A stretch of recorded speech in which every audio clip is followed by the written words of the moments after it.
Hello. Good morning. So right now, today, we are going to talk about Estonia as a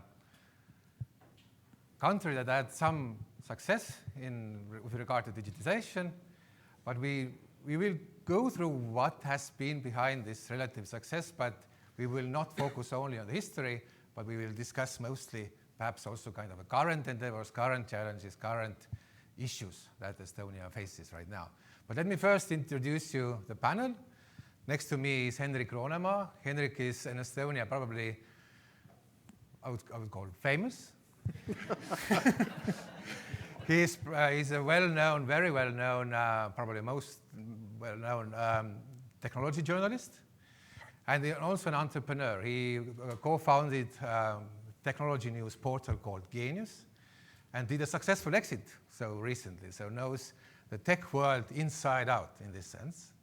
And also here is Meelis Kitsing, professor and rector of Estonian Business School, who previously also worked in different government positions, including the Foresight Center at the Estonian Parliament, as well as Ministry of Economic Affairs, as well as the Government Office. Has a PhD from Amherst, Massachusetts, and has written recently also a book about political economy of digital ecosystem and strategy developments, how to do that in the context of national digital ecosystem planning, right? And my name is Indrek Ibrus. I am professor at Tallinn University. I look at digitization from, again, a different angle. I am the author in Estonian context of something we call Digital Culture Manifesto. I'm the author of, one of the authors of Estonian Digital Cultural Strategy. So at home with media policy as well as the digital culture policies and such. So let us kick it going. Estonia, what do we have? We are well known for having a well-working, recognized e-government system. As well as we also, based on the recent statistics, we have most of startups per capita, we have most of unicorns per capita, etc. So relatively well known for hosting startups in our country. Let us start from history. What has been originally behind that success? What are the reasons? Henrik, you actually put together recently a big exhibition about Estonia's digital history in a big Tallinn downtown museum. So what happened in the 1990s? Yeah, good morning. I think the first thing to note is that I think Estonia's population is about the size of Calgary. So, and that's where many things and many reasons actually begin. So a small country is fast. Everybody knows everybody. It's easier to have big national, initiatives and programs. You get 10 people in the room, they all agree, they leave it, it's done, right?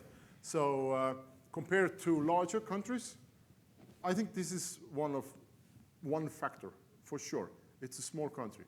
And the other thing is that we unfortunately happened to be a part of Soviet Union for half a century. And when Soviet Union collapsed, the end of 80s, beginning of 90s, we regained our independence. And that meant that Estonia in the 1990, for example, was, I think, it looked like something after a nuclear explosion. It was, there was nothing. We didn't have fax machines, nothing. We had very few telephone lines. We did almost to the point where we had no heating and nothing to eat, close to, right?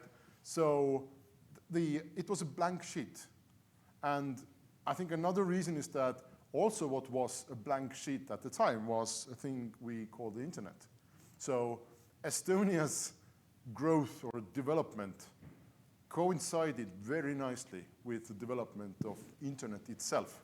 So there we were, 1990, what's that, 30-something years ago, a nation just, freed from the Soviet Union, hungry for Western culture, for defining our own fate, to find a place in the world, lots of young people who had been jailed for a long time, and nothing there, just a building site. And so I think it was only natural for especially the younger generation in Estonia to start building what's cool, and internet was cool. So, but that's just, maybe one or two reasons I can give you. There are a dozen more, so when we don't have 2 days, so maybe Meelis can add something to that. Yeah, sure. Yeah. Good morning, everybody. Like a week ago, I had about 80 MBA students from Wharton School visiting us in Estonia, and we did a 3-hour seminar on this very issue, and we had about 4 speakers, and they all emphasized different things. I mean, there was one speaker who talked about really long-term history going back to the centuries and sort of development of human capital. There was another speaker who emphasized programs like Tiger Leap, which was an educational program to get everybody sort of computer literate in the 1990s, sponsored heavily by the government. So there was a speaker from Accelerate Estonia who talked about experimentation within the government, and so on. So, and as you know, all the reasons that also Henrik outlined, I mean, they're all important, and I would say that they're all kind of like necessary, but maybe none of the reasons alone is kind of sufficient to explain what happened in Estonia. I think in combination they're kind of sufficient.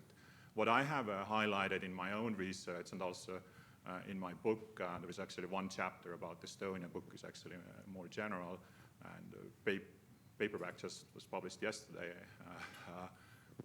What I have sort of emphasized in my book is this sort of process of entrepreneurial discovery. So, and that's broader. It's not just about digitalization. If you sort of think about some of the first companies to start using the digital technologies heavily, that sort of broadly diffused in a society, those were actually banks. The banks were startup companies in the 1990s. We didn't have banks, proper banks in the Western sense in the Soviet Union. And I remember it very vividly that I started using internet banking in 1996. So it may seem kind of like obvious now that, yeah, there is internet banking and so on, but the timing was very different. I've lived in the US and UK, and when I moved there, it was not comparable. What was going on in Estonia, quite different. So you get this sort of very different sectors, and also, experimentation by the banks were private. It was a private sector development, but then also experimentation in the government. For instance, you were able to start the taxes online in 2000, right? Where they heavily relied on the banking infrastructure that was already established. And then you also get lots of digital startups. You got experimentation, companies like Skype. Those are some of the founders, actually 50% of them. There were like 6 founders. But they experimented with different things in the 1990s. A lot of them were not commercially successful, like building a portal and so on. Then in the early 2000s, they had actually legal problems in the United States because they were founders of Kazaa, which is a file-sharing platform, very popular 20 years ago. And then they came to the Skype, right? But the team had actually worked together for a really long time, and a lot of things follow from the Skype. I mean, they established some kind of inspirational story for the next generation of startup founders. They also often provided funding, and a lot of the following startup founders at some point all have worked at Skype, right? So, and if you don't know Skype, I mean, initially it was purchased by eBay in 2004 for something like 2.6 billion. Then it was repurchased by the founders and sold to Microsoft in 2008 for 8.5 billion. So here is the party to celebrate that. In Estonia. That's in Estonia? Yeah, that's in Estonia. Yeah. So when Steve Ballmer came to buy Skype in 2008. So. And he was forced to drink in one of the well-known bars that all the Skype new employees were taken to that bar, and they all needed to have a drink there, so including Steve Ballmer. But you already reached mid-2000. Let's just go briefly back to the 1990s. We had the first democratically elected government in 1993.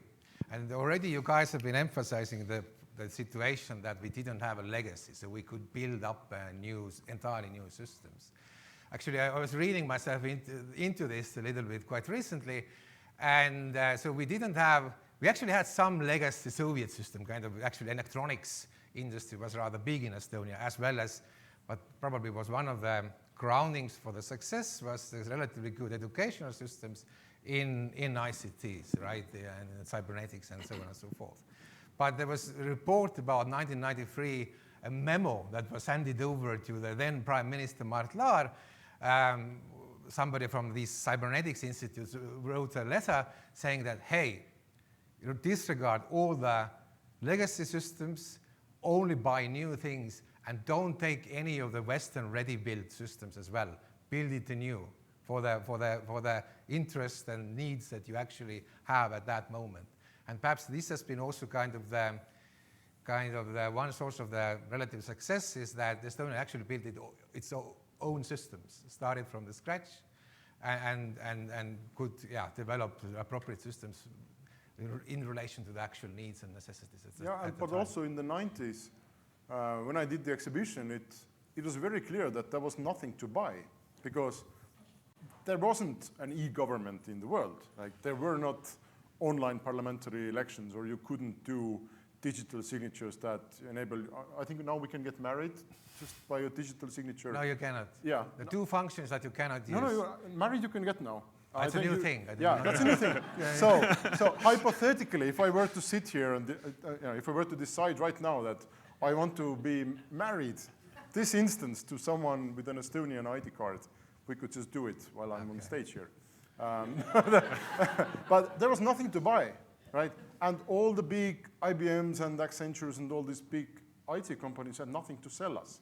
So it has been compared, the whole e-government development story has been compared to conquering an unknown planet. So you begin your flight, you don't know where you're going, you don't know why you're going, you don't know what's going to wait for you there, you don't know if that's a good idea, probably not. And in the end, you find this wonderful, planet full of green plants and friendly animals. So that's what happened to Estonia, because we had to build everything ourselves. And looking back at how things were built, there's one project that became really famous in Estonia, which is the e-government itself. The government, it's like a information system for all the cabinet ministers to share and vote.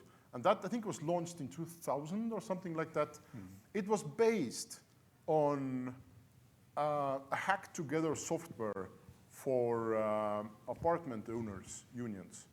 So it was redeveloped over one summer in 3 months by a team of 3 or 4 people, because everybody else went on vacation. And so these 3 people were tasked with, you should now build a comprehensive information sharing and voting system for the cabinet ministers, beginning in May, and when they come back in September, it should be ready. So 3 people did that over one summer. And now we are looking back ourselves, and whoa, that's not possible. Like, how did we do that? Things like information systems for cabinet ministers are not developed in 3 months by 3 people. It's not possible. They are developed in 10 years by a team of 3,000. It's unbelievable to look back at I think we were naive, and I think it was a happy accident in many ways what happened. So there is actually a metaphor about that. I think the logic of hiding hands, that the leaders of the country at the time they didn't know what the risks are. They just ventured there and tried to do things, and all of a sudden things just allowed it to happen. Yeah. But you are regarding these kind of tight teams, and you have been mentioning already that it's a small country, people know each other, people tend to trust each other. One kind of phenomenon that is probably rather peculiar in the context of much bigger countries is that the public and private partnership relationships between people, wherever they worked, in what industries, private sector, public sector, that they formed these tight relationships. Sure. And in many ways, we're talking about e-government, right, public service, but actually much of this development of this was actually done in the private sector initiatives, also academic sector, and just the leaders of the government were just kind of accepting this. They were okay. Yeah. In this country and in all other normal modern countries, there would be significant accountability issues, right? How can that be, right? But probably because the accountability systems were less established, let's just say things were generally less regulated, as well as simple trust relationships between people.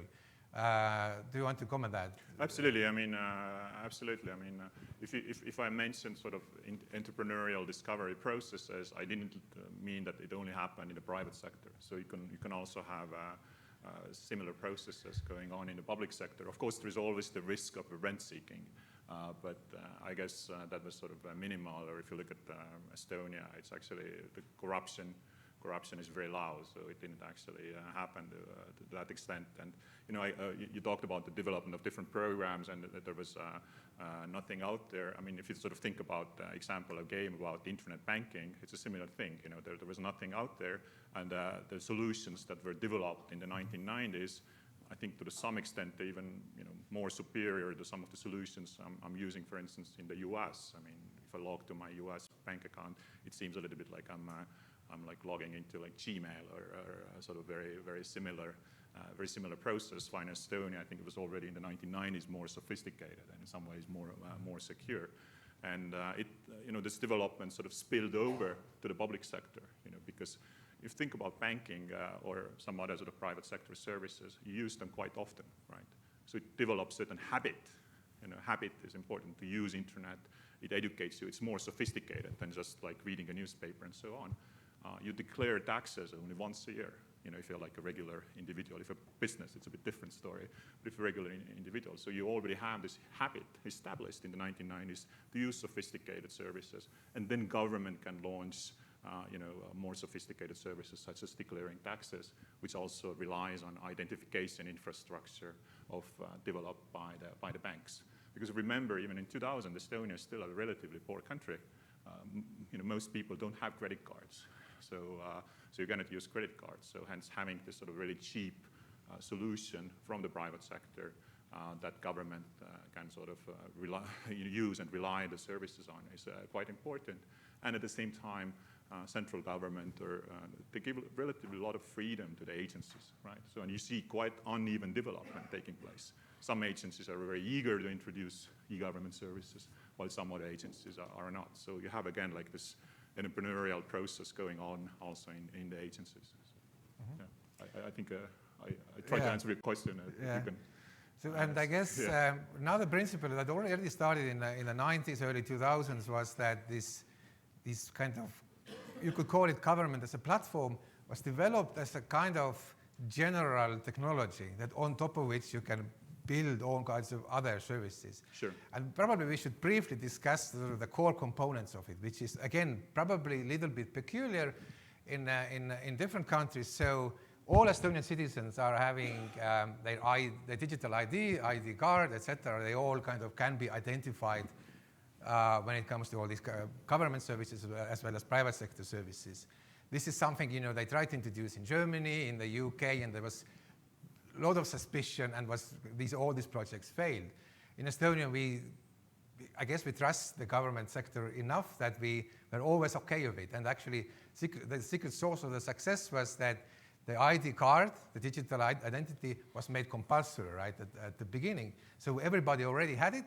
So again, there was kind of enough ground for all of the rest of the government sector as well as the industry to start introducing related services. But what is X-Road? You're having this on the slide there. Henrik, do you want to explain? As you see, this is a simple structure, but there's no need for me to explain anything. Well, with the ID since you were talking about the ID card, you can see ID card also down here as a sort of identification system which you can use for both public and private services. And basically, this is a system that was already developed in the early 2000s and also introduced by government in the early 2000s. And it was one of the leading figures in a company called Cybernetica, which is the former Institute of Cybernetics. One of the management board members. It was basically his master's thesis, and then it was introduced by the government, and basically it allows different databases from different government agencies, but also from the private sector to talk to each other and share the information. So sometimes people have used that this is kind of like an early version of blockchain, but more sort of like there is a blockchain underneath there. Yeah, yeah. Actually. So it's already like 20 years old. So it's quite developed quite early, and it doesn't. I mean, this system has not limited itself to Estonia. We actually have also started to export it. So, for instance, Finland has put it into place. There are also some other countries in Africa, I think in Azerbaijan and a bunch of other countries. So it's a really reliable system. Sometimes people think that it's like a one database. It's not. It's different databases are able to share information. So it's kind of relatively decentralized. So hence blockchains are also different. Some blockchains are like more centralized, others decentralized, but sort of degree of decentralization is still quite high. Yeah, that was actually a big discussion in Estonia at the time, whether we should build like a centralized e-government with one big database in the center and then all the government officials can make queries into that database. Or the other solution was, no, let's have lots of databases, but let's just connect them together somehow. And this X-row thing is that somehow. It's a protocol that connects different government databases, so every ministry can have a server room on their own. They're responsible for it, and they iterate, and they don't have to wait for some central innovation or some central purchase to make something new happen. And the X-row takes care of that. And also crucially, if any government official looks up any information through the system, there is it will be recorded. So I, as a citizen, can now log on to a government website and ask who has searched information on me. And I get a list of government offices that have made queries about me. And actually, there have been cases in the past where government officials have been fired in Estonia because someone discovered that they were looking up information on their prospective boyfriends or ex-husbands or something like that. And you can go there and say, hey, what's going on? What do you want from me? And if there is no reason for you to be looked up, then you're fired. But I wanted to touch on maybe before we move on to the present or to the future.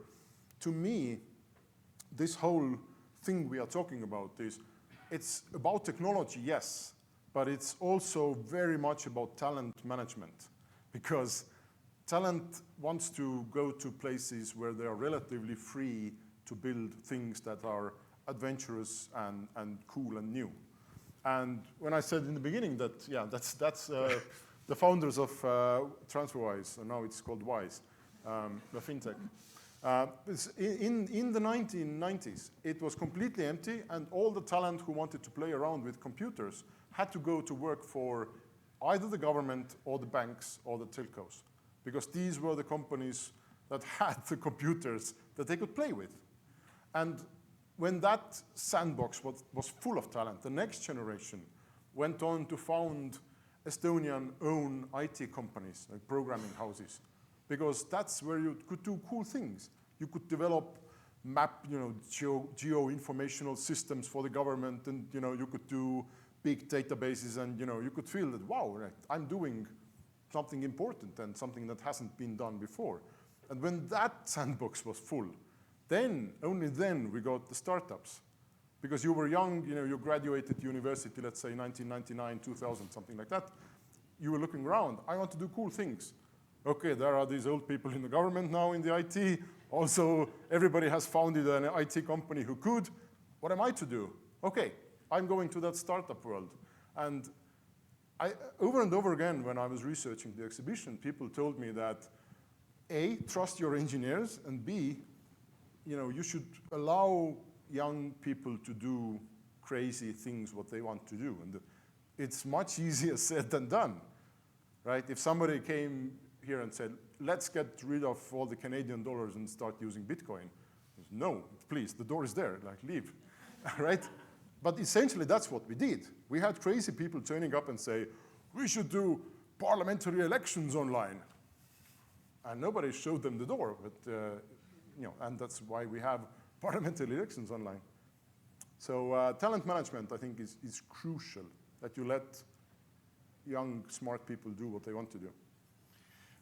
Regarding the parliamentary elections or internet-based elections, what comes to mind also is this narrative of Estonia as a kind of experimental entrepreneurial state was started to be at some point self-reinforcing, in a sense that we had relative success here and there, and yes, but we can build on those things and try out new things because things have worked, relatively speaking. So the parliamentary elections or general elections were one of the examples of this. We already had these components, the digital ID as well as the X road, everything there is cryptographically protected, data is safe, so we can start trying out those rather more risky things such as elections. Yes, but I guess Meelis already mentioned this, but you already said that then, you know, all the positions, all the things were done, let's now, then the sort of the startup scene started to evolve. And Meelis already mentioned the significant effect of Skype. And again, post-Soviet country, there was no experience of providing services internationally, building up significant companies internationally. And all of a sudden there was Skype. And you can discuss it could be an interesting discussion if this was a complete accident. 4 talented guys got together, were good at programming, met some relevant guys from Sweden and Denmark, and things started to happen. But what really matters in Estonian context of how in this country of tight networks, the effect of Skype, that people had experience of doing something significant worldwide, and people had experience of, you know, international experience, providing services, and this kind of exploded there because the founders started new businesses, people who had worked in Skype started new businesses, and there was significant network effects of or path dependencies that came out from that. So more or less, we call this Estonian network of entrepreneurs, startup entrepreneurs, Estonian mafia, right? Again, referring that they are a kind of close, tight network of people. And so everybody has worked at some point in Skype. But now let's go to the future quickly, because we have spent quite a lot of time on that. Yeah. Again, Estonia is the size of Calgary, 1.3 million people. We already have the big banks that we were mentioning, Microsoft has a big office there, all the startups, 10 unicorns, etc. So is there any space? Tallinn, we kind of had a big hike in real estate prices in Tallinn already because all these people have raised significant funds were starting to invest in real estate in Tallinn, buying up apartments. And so this kind of tells that could be a problem. So what do you think? Yeah, so basically, I think that if you look at this sort of startup sector, digital startups and so on, I think one of the key things is that they have created jobs that are relatively high value added. Right? But not all the jobs in Estonia are relatively high value added. So I think the idea here really is to move from also from the sectors that you have relatively low value added more towards sectors where you have high value added. And so it doesn't necessarily mean that all those companies have to have sort of very strong presence in Estonia. They could be also quite international. So for instance, I showed a picture of Wise. There was a Skype connection. One of the founders was the first employee of Skype. Another one, Kristo, he used to work in one of the banks that I mentioned before. It was an Estonian startup bank. And Taavet, last time I saw him, he lived in my neighborhood in Tallinn. Kristo actually lives in London. And so if you sort of think about Wise, they often present themselves as a sort of London-based fintech company, but 70% of their employees are in Estonia. They also have employees from all over the world. So this is like one model. I think another model is also like a Starship Technologies. You might also see them like roaming in some of the college campuses here in North America. So this is also founded by one of the founders of Skype. And they have basically their main office in Tallinn, so you could have like a stronger presence in Tallinn while still doing business worldwide. Same story with Bolt, which is another Estonian unicorn. Founder also used to, on the picture, he used to work at Skype And again, they have taken a very strong position that their headquarters is in Tallinn, actually, and then they operate, I think there was a recent article in one of the US magazine that called them a sort of anti-Uber or something like this. So they have actually been quite sort of successful in the ride-sharing game against Uber and operate in very, very many different markets. So I think there are very different ways how to do that. And in that sense, I wouldn't say definitely that space is full and now let's stop it. I think there is still room to grow in a very different way. So you don't necessarily have to. The presence in Tallinn can vary because our startups, they're not like focusing Estonia alone. They go actually international immediately, right? So because the country is so small. And also for startups, the ice age is coming. So because the COVID years, the ease of getting funded was unbelievable. So it was pretty much a joke in Estonia where you met your friends, you would ask, do you have a startup already? Or how is your startup doing? So pretty much everybody had a startup in Estonia because the investors were just throwing money at you and all kinds of stupid ideas were getting funded, which shouldn't have been. And we have examples of companies ballooning from like 2 founders to 100 people in 6 to 8 months. And now they are going, the balloon is empty right now. And I think that frees up a bunch of people to either go work for one of these big IT companies, like we have Microsoft, Playtech, I think Twilio is still in Estonia, and Sure. Lots more. And on one hand, these are these soulless big corporations that don't want to leave a lot of value to Estonia, right? We are just like a farm of programmers for them. And it's not that good on one hand. On the other hand, when the startup sector sort of declines, they provide a safe place to work and to meet, it's like a social club, to meet like-minded people and maybe fly out again, right? So I think there needs to be a balance between these boring corporate programming jobs and cool startup jobs. And I think the balance it's unbalanced both ways right now. There are too many big corporations and way too many startups. And I think as long as I remember, we have constantly been short of 10 to 20,000 IT people in Estonia. I've been writing about this for 20 years, if not more. And every year I go, we need about 10 to 20,000 more IT workers. And I think it's still the case.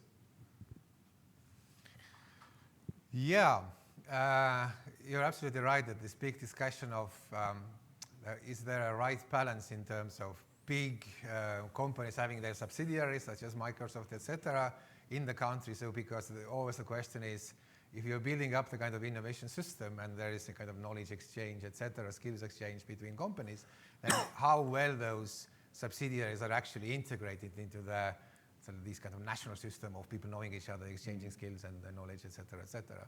So that's kind of one of the challenges in Estonian context, definitely. But we have this kind of second generation of public administration, e-governments innovations, which was this, what we all told you about, the X-Road and the ID card and all the other services built on top of it. At some point, there was an idea emerging that we can kind of sell this as a service, country as a service to entrepreneurs worldwide, meaning that you can register yourself as an e-resident. You don't necessarily never need to visit Estonia, never be there, but you can apply for a e-residency card, e-ID card, and then start a company in Estonia, pay some taxes there, and Estonia somehow gains from that. This scheme has been around now for a few years. What do you think? Has this been a success, or what do you think of that? Actually, I can show you a picture. So here is one of my students, Karel. He took my Principles of Economics course on his freshman year, and after that he dropped out, and he founded one of the unicorns, which is called Verif. And initially, his idea was to build identification for the e-residents. So obviously now it's sort of somewhat different company. They do like identification for business-to-business type of transactions, and as I mentioned, it has become a unicorn. I think the ambition has been from the very beginning very high, We have seen some success in the case of the e-residents, but I think that we're quite far from the initial ambition that was articulated, and this is like one of the examples. You know, if you sort of look at the ambition that they had like when they were 20 or something like that. I think the story is that he was part of some accelerator in the US, I think, and when he left, he was offered on spot hundreds of millions of dollars to sell his company now. And the other Estonian startup founders with more experience convinced the poor 20-year-old to say no. And no, I think that might have gone very wrong. But yeah, it's a unicorn now, so everything is good. But that's courage. Yeah, but yeah, e-residency could be way bigger. I mean, I know that there are a lot of entrepreneurs who are willing to build on that, but it has a lot to do also with kind of like a risk management from the government side, because you're basically providing globally access to this infrastructure that we highlighted before, and yeah, and a lot of sort of issues emerge with that. It needs to be sort of highlighted as well that in Estonian context, this has been also criticized from various grounds, but one being that, you know, you're a public service. You need to work for your citizens, and all of a sudden you basically launch a kind of commercial activity when you just provide services for foreigners wherever they are, which is a little bit a peculiar thing again. But our time is starting to run out. So let's just talk some of the kind of, again, newer tendencies. So for instance, all the blockchain-based stuff, you know, all the countries are competing against each other, or maybe not, in terms of can they facilitate this wave of innovation. And Estonia's been starting to become increasingly careful. So what do you think of that? There's been this, when crypto was hot, which was quite recently, maybe a year or so ago, then the crypto companies of Estonia and companies trying to register in Estonia, they were complaining very loudly that the Estonian financial administration was not giving out the licenses and was asking too many difficult questions from these crypto companies. And but that sort of died down because crypto itself is sort of in an, I don't know, whatever state it is right now. But the government has, for sure, it has become a lot more careful. And this crypto thing is only one example. Because now we have a lot at stake, right? Like from our reputation to basically the lives of all Estonian citizens depend on some e-services and some databases. So when we make a mistake, it's going to be a very costly mistake. And suddenly the lawyers have turned up and said, aha, you cannot do this, you cannot do this, you cannot do this, and you know, you cannot share data this way. And it's a huge problem. And I know of an Estonian company who has hired something they call the yes lawyers. Because whenever they were trying to sell their IT services, they met with the customers' lawyers who said, no, no, can't, no, you can't. And then they had to go out and hire lawyers who would say, yes, you can. So it's very much become, it's much more an administration, lawyer, tax, whatever territory now, and much less technological. That slows down things, but maybe, hopefully, who knows, it will make the development more sustainable. Well, I mean, just very briefly, that in general, like, we didn't have time to talk about it, but cybersecurity obviously has been a big theme also in Estonia, and security in general. You have to just look at our geographical location where we are, and I think some of those more riskier opportunities are pretty much sort of linked to the fact that we have to find some kind of balance between sort of potential security issues and opportunities that are there. And you know, as we have sort of become more developed and more aware of all the risks, and the world has also changed quite a lot. I mean, we talked about internet and so on, but a lot of those developments that we highlighted took place in the geopolitical environment that was relatively, you know, open, free, and quite friendly towards small countries like ours. But now we see that a lot of things are changing, and we have to be conscious of that. And I would also like to bring in another dimension, which is the EU. So Estonia, because of all that heritage, this background, these achievements, Estonia has been quite influential within the EU when it comes to all kinds of digital initiatives. We have been looked up towards. But you know, in some sense, when it comes to regulating the whole space, EU has kind of woken up. So starting last year, we have something called Digital Services Act, Sure. Digital Markets Act, Data Governance Act, etc. GDPR, for example. GDPR as well. So increasingly, the situation is that you cannot, this country level, you know, trust networks and all the stuff that we discussed of matter less because there's a whole Sure. complex mess of EU regulations that you just need to take into account. And they're also quite new, so people don't really know how to kind of interact with those and what to do. So these also kind of unavoidably kind of slow us down in a way. I mean, I think it's also about like a balance. On one hand, yes, you have lots of regulations, but on the other hand, you also want that through those regulations, is EU able to create new opportunities? You know, we still don't have a functioning, you know, digital single market. So if that would be, you know, the case, I think there will be new opportunities for the Estonian companies. And you know, this is basically sort of debate between: is it really Brussels effect, you know, like a positive effect, or is it Brussels defect? Right, so it's a question of balance between the regulations and opportunities. It's two ways. I've been recently collaborating with a startup that probably sees an opportunity in what is a Data Governance Act, Sure. right? And they can build up a kind of platform for the rest of the EU within Estonia and kind of expand from there. We have 1 minute left, unfortunately. So if there's any quick questions from the audience, maybe we can take. Yes? Yes, you speak to balance and about how there seemed to be a high level of trust between the private sector and the public sector in your e-government system development. I'm kind of curious that trend over time, over 20 to 30 years, how things changed in terms of development of e-government systems and operations of e-government systems. If I can quickly respond myself. So again, this geopolitical situation was mentioned in the cybersecurity. In 2007, we were the first country that got officially attacked by another country with the service of denial attacks. So, and after that, we built up all these cybersecurity networks. And basically, this was again relied on very intense collaboration, informal actually, between all kinds of private sector enterprises as well as the government. So I would say that it's kind of sustained until this day, especially because the geopolitical situation has actually gone much worse. Yeah, I think the trust is less. I mean, you know, when you're a kid, you can play with anyone and you call them your friend, and sort of it's much easier. When you're growing up like Estonia has grown up, you know, this is suddenly, it's not that easy. It's processes, it's business, it's big contracts between government and the private sector and the lawyers I mentioned. So I don't think this is nearly as much trust-based as it used to be, no.